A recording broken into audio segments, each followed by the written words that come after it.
ኦኬ ዛሬ ደግሞ ከኔ ጋር የባክ ፓተርን አሰራርን አብረን እናያለን።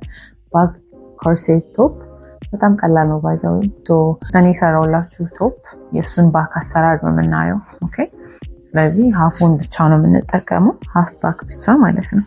ስለዚህ ምንድነው የምናደርገው የዚህኛውን ማብቂያ እናየዋለን። የዚህን የፍሮንቱን ያበቃው ምኑ ላይ ነው? በስተ ላይን ላይ ነው አይደለ? ስለዚህ የባካችንም ይሄ ጎኑ ሳይዱ ተመሳሳይ ነው መሰፋት ስላለበት የኛውን ባክ የሚያበቃው እዚህ ጋር ነው ማለት ነው። ስለዚህ ምን እናደርጋለን መሰላችሁ? ከዚህ ላይ የፈለግነውን ያህል ዝቅ ማለት እንችላለን፣ ዝቅ አለ ማለትም እንችላለን። ባካችን ስሙዝ ሆኖ እንዲመጣ ስለዚህ ሃፍ ኢንች ዝቅ እንልና እናገናኘዋለን ማለት ነው። ስለዚህ መጀመሪያ ቀጥ እናገናኝ፣ ከዛ ስሙዝ ለማድረግ ከርቭ መጠቀም እንችላለን። ይሄንን ስሙዝ ማድረግ እንችላለን። እሺ let's make it smoother። እዛ ምንድነው የምናደርገው አይታችሁት ከሆነ ግማሹን ፓርት እኔ በገመድ ነው ያሰርኩት አይደለ? እምወስደው የትኛውን ፓርት ይሆናል?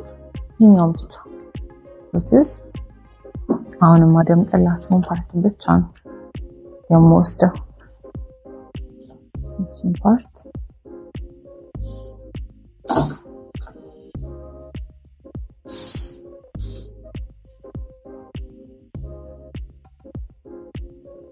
ያ ሲኖ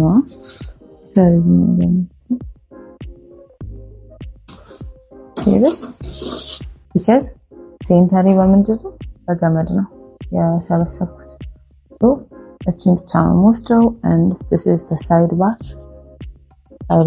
ነው። ግሬን ላይን አለው ግሬን ላይን ከፍ ደግሞ 2 times ነው አይደለ? ያለ ድጋሚ ሌላ በዚህ በኩል አለ። ይሄኛውን በገመድ ነው እናረጋው። ስለዚህ ይሄ ከት 2 times ማለት ነው። ስለዚህ የባካችን ይሄን ይመስላል ከታያችሁ ማለት ነው። ስለዚህ ፓተርናችን ይሄንን ይመስላል። ግልጽ ነው አይደለ? የፍሮንት ይሄ ነው፣ የባክ ይሄ ነው። ይሄን ሁለት ጊዜ ነው የምንቆርጠው ማለት ነው። ከዛ ግን ይሄ አሁን ምንም አይነት ስትራፕ ለስ ነው አይደል? ስትራፕ የለውም ግን እኔ ሰራሁት ስትራፕ አለው። የስትራፕ ልኬታችሁን ለማወቅ ስትፈልጉ ምንድነው የምታደርጉት? ትለካላችሁ። እሺ ያው ከዚህ ያለው ላኩት ለባክ ኦኬ ይሄ ላኩት።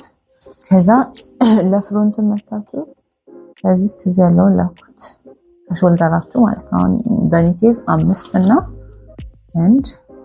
9 ነው which is አንድ ላይ 14 አይደል? 14 ኢንች በሁለት አድርጉት።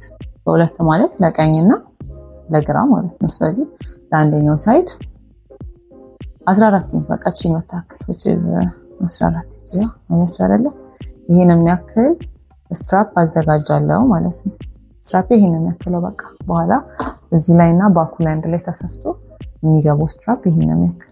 ስለዚህ 14 ኢንች ስትራፕ አዘጋጃለሁ ለቀኝም ለግራም ሁለት ስትራፕ ማለት ነው። በቃ ከዛ በኋላ እሱን አታች ማድረግ ነው።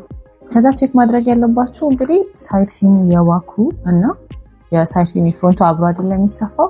ልኬቱ እኩል መሆኑን ቼክ ማድረግ አለባችሁ። because አንዱ መርዘም አንዱ ማጠር የለበትም፣ እኩል ስለሆነ መሰፋት ያለበት። ምን እናደርጋለን? ቼክ እናደርጋለን። in my case it is 6.75 ነው በዚህ በኩል and this way 6.75 ስለዚህ ትክክል ነው ማለት ነው። ሁለቱን ስንሰፋቸው መጨረሻ ላይ ትክክል ይመጣል። የኮርሴት ቶፕ አሰራር አንደኛው የኮርሴት አይነት አሰራር ይሄንን ይመስላል። በጣም ሲምፕል ነው፣ አታካብዱ። እሺ ከዛ ደግሞ ይሄንን ቤት ፎሎ ማድረግ እንዳትረሱ። እንደዚህ አይነት በቃ ግልጽና ቅልብጭ ያለ ትምህርት ያለምንም ክፍያ የምትፈልጉ ከሆነ ይሄንን ቤት ፎሎ አድርጉ። ሰብስክራይብ ማድረግ አትርሱ። ለጓደኞቻችሁ ሼር አድርጉ። ኮሜንት ላይ ደግሞ ሐሳብ አስተያየታችሁን ጠብቃለሁኝ። ዛሬ እስከመጨረሻው ከኔ ጋር ስለነበራችሁ በጣም ነው የማመሰግነው። በሌላ ቪዲዮ እስከምንገናኝ ድረስ መልካም ሁኑ። ባይ